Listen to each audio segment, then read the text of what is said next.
Hello everyone, welcome to S B clerk series. Chanakya इस YouTube channel में आपका स्वागत है। तो हम रीजनिंग की क्लास में पजल्स का आज सेट नंबर 9 करने वाले हैं। पजल के सेट 8 हमने कर चुके हैं। उसके बीच में हमने दो क्लासेस इनइक्वालिटी की भी रखी थी, जिससे कि इनइक्वालिटी का जो टॉपिक है वो भी आपका कवर होता हुआ चला है। सो आज हम करने वाले हैं यहाँ पर पजल का सेट नंबर 9।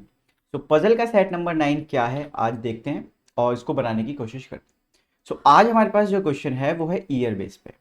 अब कभी भी देखो ईयर बेस का क्वेश्चन आएगा तो हमें अप्रोच क्या रखनी है। हमारे पास सबसे बड़ी बात जो है वो है अप्रोच की, कि क्वेश्चन के लिए मेरी अप्रोच क्या होनी चाहिए। तो देखो कभी भी अगर ऐसा क्वेश्चन आएगा कि आपके पास ईयर्स गिवन है तो आप इन ईयर्स का क्या करोगे, हमेशा असेंडिंग ऑर्डर में इनको अरेंज करो। असेंडिंग ऑर्डर से मेरा मतलब है कि सबसे पहले जो आएगा वो 1992 आएगा, फिर 95 आएगा, 96, 99, 2001 एंड सो ऑन। सो इस तरीके से आपको यहाँ पर ये अरेंज करना है, ठीक है।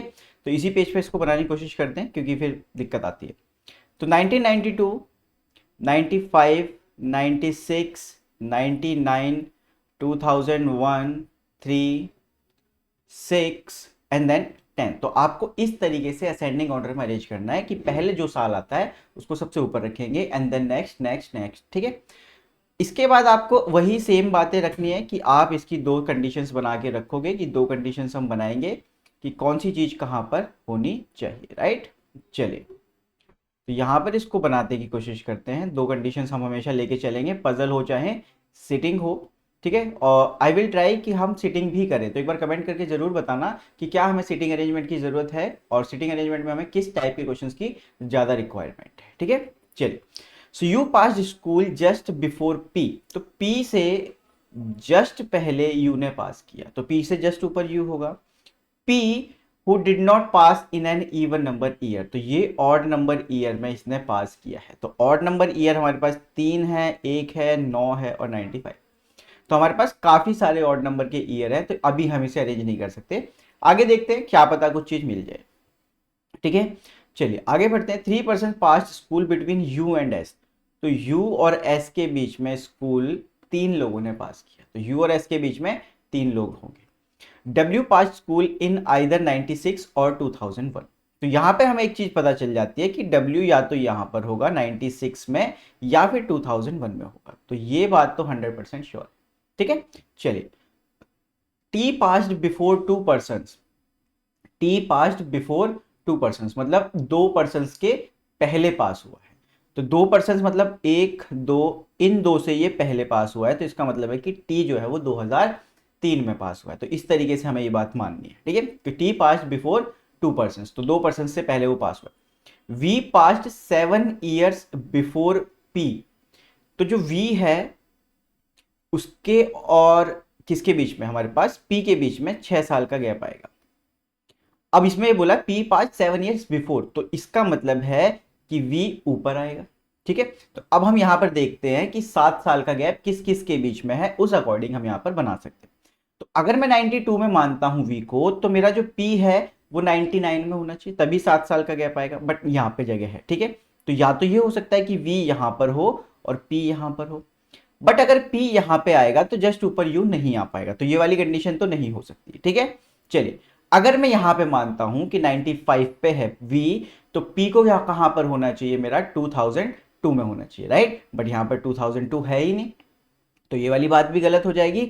और जो पी है वो किसी और पे ही आ सकता है, तो ये बात, ये वाला तो पूरा का पूरा गलत हो जाएगा। देखो तीन, अगर यहां पे मैं एक पे रखता हूं तो 7 साल का गैप नहीं मिल पाएगा, राइट। और 99 पे अगर मैं रख रहा हूं तो मैं यू नहीं बना पा रहा हूं क्योंकि जस्ट बिफोर है उसके, ठीक है। तो ये वाली कंडीशन इसलिए क्या हो जाएगी, खत्म हो जाएगी या फिर गलत हो जाएगी, क्योंकि वी जो है वो पहले ही पास कर रहा है, ठीक है।